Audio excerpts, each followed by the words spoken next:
Well, this is a really extraordinary honor for me. I spend most of my time in jails, in prisons, on death row. I spend most of my time in very low-income communities, in the projects, in places where there's a great deal of hopelessness. And being here at TED and seeing the stimulation, hearing it, has been very, very energizing to me. And one of the things that's emerged in my short time here is that TED has an identity. And you can actually say things here that have impacts around the world, and sometimes when it comes through TED, it has meaning and power that it doesn't have when it doesn't. And I mention that because I think identity is really important. And we've had some fantastic presentations, and I think what we've learned is that if you're a teacher, your words can be meaningful, but if you're a compassionate teacher, they can be especially meaningful.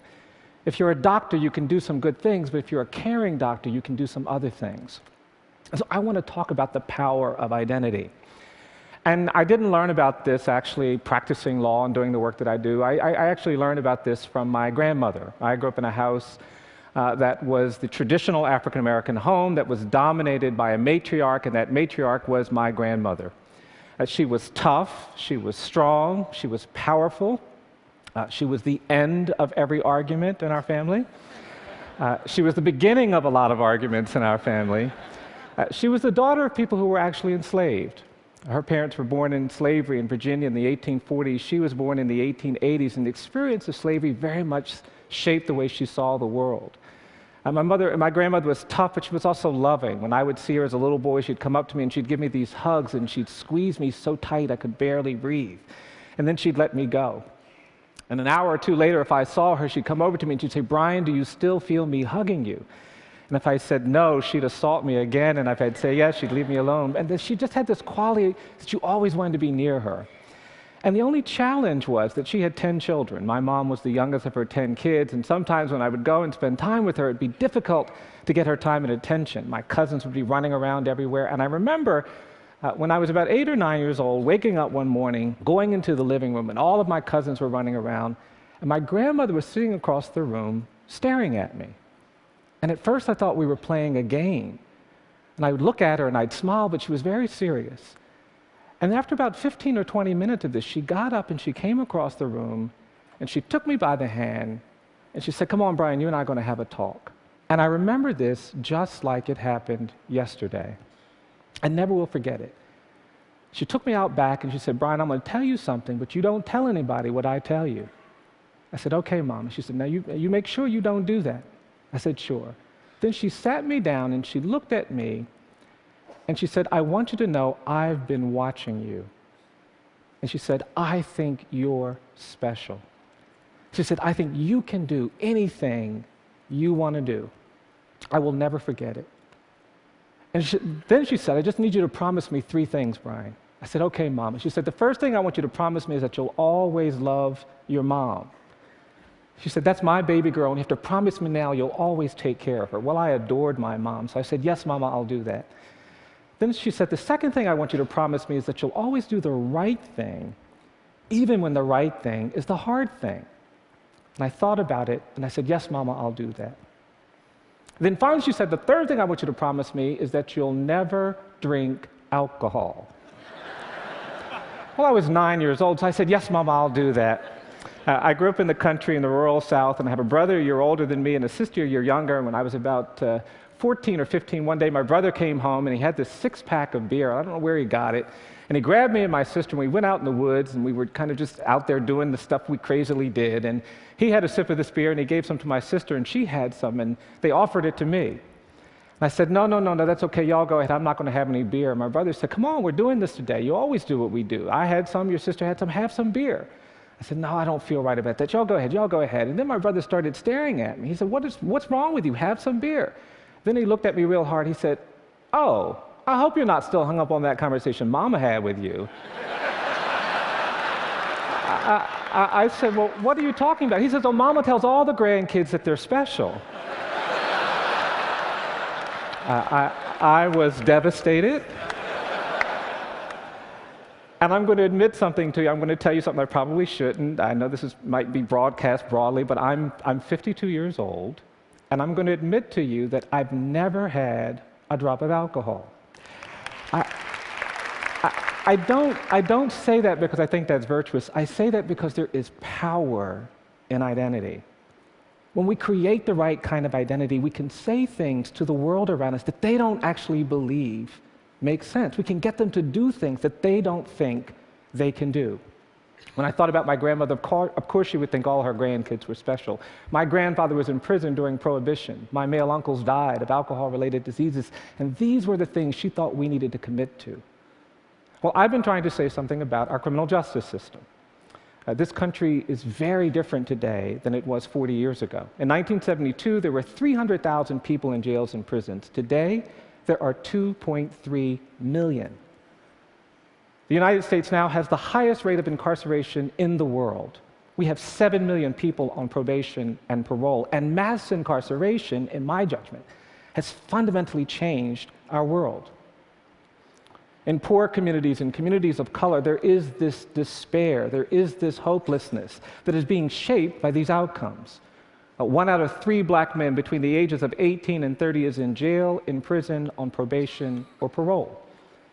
In urban communities across this country, Los Angeles, Philadelphia, Baltimore, Washington, 50 to 60% of all young men of color are in jail or prison, or on probation and parole. Our system isn't just being shaped in these ways that seem to be distorting around race, they're also distorted by poverty. We have a system of justice in this country that treats you much better if you're rich and guilty than if you're poor and innocent. Wealth, not culpability, shapes outcomes. And yet we seem to be very comfortable. The politics of fear and anger has made us believe that these are problems that are not our problems. We've been disconnected. It's interesting to me, we're looking at some very interesting developments in our work. My state of Alabama, like a number of states, actually permanently disenfranchises you if you have a criminal conviction. Right now in Alabama, 34% of the black male population has permanently lost the right to vote. We're actually projecting in another 10 years, the level of disenfranchisement will be as high as it's been since prior to the passage of the Voting Rights Act, and there is this stunning silence. I represent children. A lot of my clients are very young. The United States is the only country in the world where we sentence 13-year-old children to die in prison. We have life imprisonment without parole for kids in this country. And we're actually doing some litigation. Only country in the world. I represent people on death row. It's interesting, this question of the death penalty. In many ways, we've been taught to think that the real question is, do people deserve to die for the crimes they've committed? And that's a very sensible question. But there's another way of thinking about where we are in our identity. The other way of thinking about it is not, do people deserve to die for the crimes they commit, but do we deserve to kill? I mean, it's fascinating. Death penalty in America is defined by error. For every 9 people who have been executed, we've actually identified 1 innocent person who's been exonerated and released from death row. A kind of astonishing error rate. 1 out of 9 people, innocent. I mean, it's fascinating. In aviation, we would never let people fly on airplanes if for every 9 planes that took off, 1 would crash. But somehow we can insulate ourselves from this problem. It's not our problem. It's not our burden. It's not our struggle. Well, I talk a lot about these issues. I talk about a race and this question of whether we deserve to kill. And it's interesting, when I teach my students about African American history, I tell them about slavery. I tell them about terrorism, the era that began at the end of Reconstruction that went on to World War II. We don't really know very much about it, but for African Americans in this country, that was an era defined by terror. In many communities, people had to worry about being lynched. They had to worry about being bombed. It was the threat of terror that shaped their lives. And these older people come up to me now, and they say, Mr. Stevenson, you give talks, you make speeches, you tell people to stop saying we're dealing with terrorism for the first time in our nation's history after 9/11. They tell me to say, tell them that we grew up with that.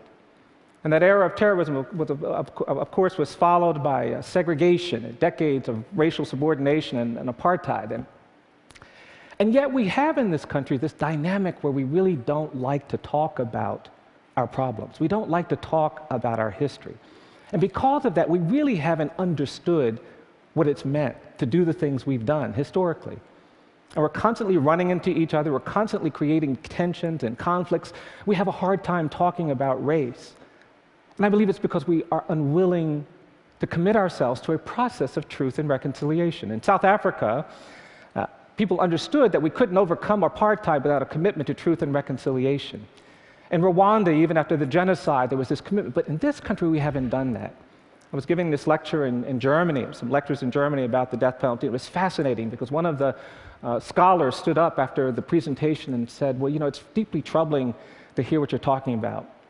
I said, well, we don't have the death penalty in Germany. And of course, we can never have the death penalty in Germany. And the room got very quiet, and this woman said, there's no way with our history we can ever engage in the systematic killing of human beings. It would be unconscionable for us to, in an intentional, deliberate way, set about executing people. And I thought about that. What would it feel like to be living in a world where the nation state of Germany was executing people, especially if they were disproportionately Jewish? I couldn't bear it. It would be unconscionable.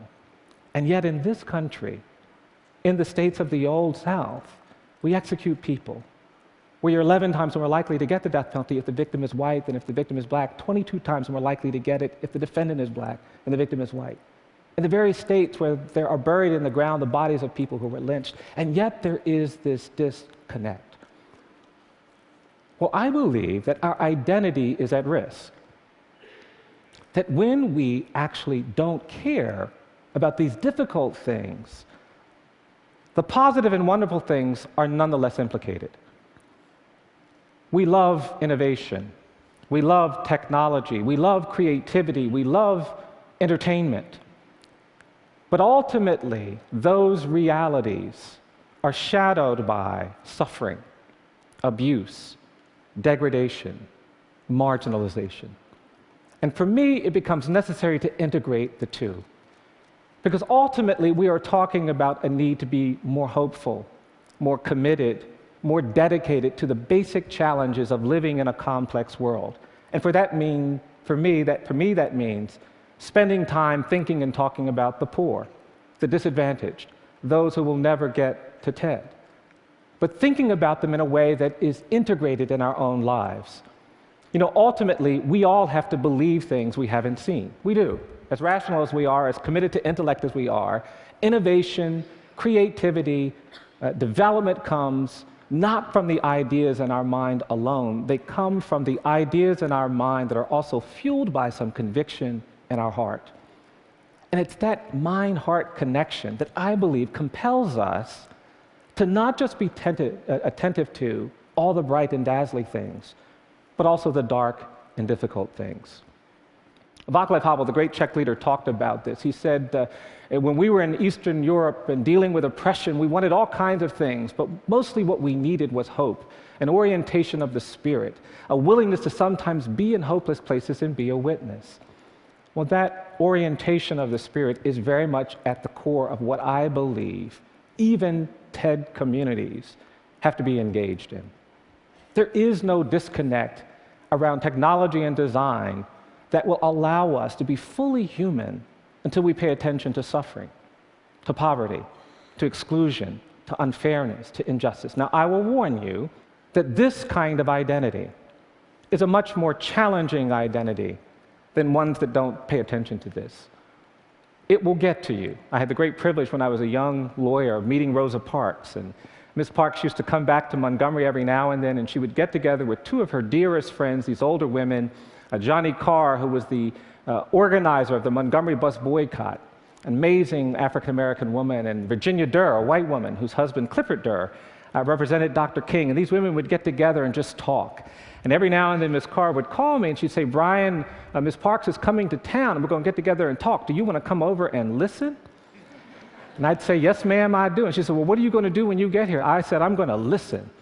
And I'd go over there, and I would just listen. It would be so energizing and so empowering. And one time I was over there listening to these women talk, and after a couple of hours, Ms. Parks turned to me and she said, now, Bryan, tell me what the Equal Justice Initiative is. Tell me what you're trying to do. I began giving her my rap. I said, well, we're trying to challenge injustice. We're trying to help people who've been wrongly convicted. We're trying to confront bias and discrimination in the administration of criminal justice. We're trying to end life without parole sentences for children. We're trying to do something about the death penalty. We're trying to reduce the prison population. We're trying to end mass incarceration. I gave her my whole rap, and when I finished, she looked at me and she said, She said, that's going to make you tired, tired, tired. And that's when Miss Carr leaned forward. She put her finger on my face and she said, that's why you've got to be brave, brave, brave. And I actually believe that the TED community needs to be more courageous. We need to find ways to embrace these challenges, these problems, the suffering. Because ultimately, our humanity depends on everyone's humanity. I've learned very simple things doing the work that I do. It's just taught me very simple things. I've come to understand and to believe that each of us is more than the worst thing we've ever done. I believe that for every person on the planet. I think if somebody tells a lie, they're not just a liar. I think if somebody takes something that doesn't belong to them, they're not just a thief. I think even if you kill someone, you're not just a killer. And because of that, there's this basic human dignity that must be respected by law. I also believe that in many parts of this country, and certainly in many parts of this globe, that the opposite of poverty is not wealth. I don't believe that. I actually think in too many places, the opposite of poverty is justice. And finally, I believe that despite the fact that it is so dramatic and so beautiful and so inspiring and so stimulating, we will ultimately not be judged by our technology. We won't be judged by our design. We won't be judged by our intellect and reason. Ultimately, you judge the character of a society, not by how they treat the rich and the powerful and the privileged, but by how they treat the poor, the condemned, the incarcerated. Because it's in that nexus that we actually begin to understand truly profound things about who we are. I sometimes get out of balance. I'll end with this story. I sometimes push too hard. I do get tired, as we all do. Sometimes those ideas get ahead of our kind of thinking in ways that are important. And I've been representing these kids who've been sentenced to do these very harsh sentences, and I go to the jail and I see my client who's 13 and 14 and he's been certified to stand trial as an adult, and I start thinking, well, how did that happen? How can a judge turn you into something that you're not?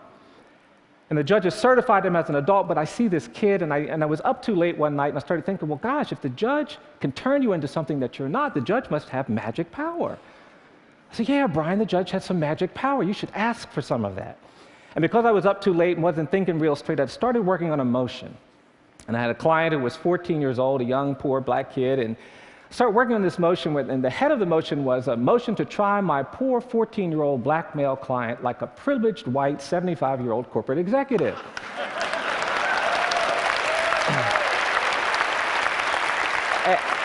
And I put in my motion that there was prosecutorial misconduct and police misconduct and judicial misconduct. There was a crazy line in there about how there's no conduct in this county, it's all misconduct. And the next morning I woke up and I thought, now, did I dream that crazy motion or did I actually write it? And to my horror, not only had I written it, but I had sent it to court. A couple months went by and I just had forgotten all about it. And I finally decided, oh gosh, I got to go to the court and do this crazy case. And I got in my car and I was feeling really overwhelmed. And I got in my car and I went to this courthouse and I was sitting, oh, this is going to be so difficult, so painful.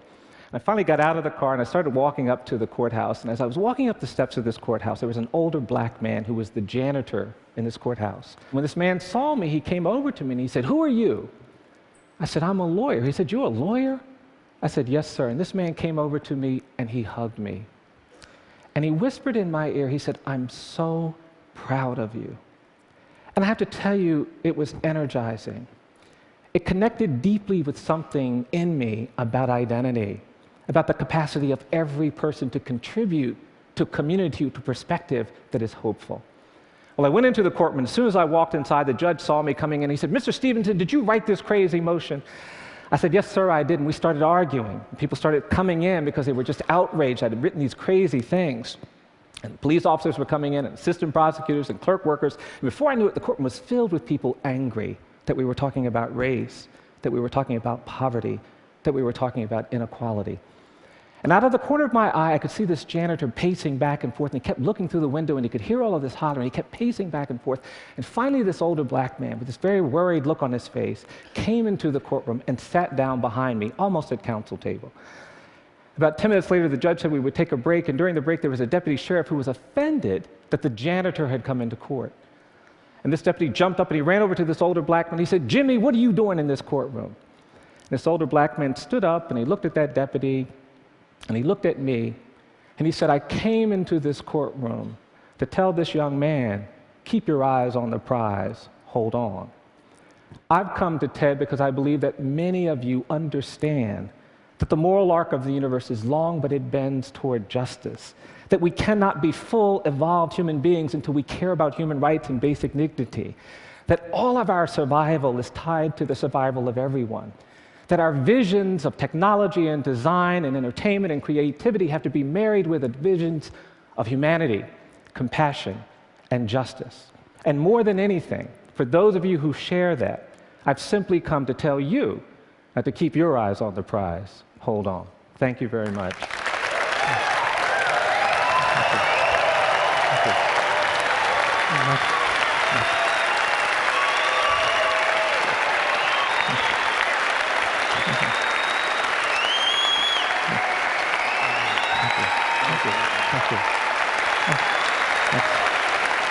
Bryan, so you heard and saw an obvious desire by this audience, this community, to help you on your way and to do something on this issue. Other than writing a check, what could we do? Well, there are opportunities all around us. If you live in the state of California, for example, there is a referendum coming up this spring where actually there's going to be an effort to redirect some of the money we spend on the politics of punishment. For example, here in California, we're going to spend $1 billion on the death penalty in the next 5 years. $1 billion. And yet, 46% of all homicide cases don't result in arrests. 56% of all rape cases don't result. So there's an opportunity to change that. And this referendum would propose having those dollars go to law enforcement and safety. And I think that opportunity exists all around us. There's been this huge decline in crime in America over the last 3 decades. And part of the narrative of that is sometimes that it's about increased incarceration rates. What would you say to someone who believed that? Well, actually, the violent crime rate has remained relatively stable. You know, the great increase in mass incarceration in this country wasn't really in violent crime categories. It was this misguided war on drugs. That's where the dramatic increases have come in our prison population. And we got carried away with the rhetoric of punishment. And so we have 3 strikes laws that put people in prison forever for stealing a bicycle or for low-level property crimes, rather than making them give those resources back to the people who they victimized. I believe we need to do more to help people who are victimized by crime, not do less. And I think our current punishment philosophy does nothing for no one. And I think that's the orientation that we have to change. Bryan, you've struck a massive chord here. You're an inspiring person. Thank you so much for coming to TED. Thank you. Thank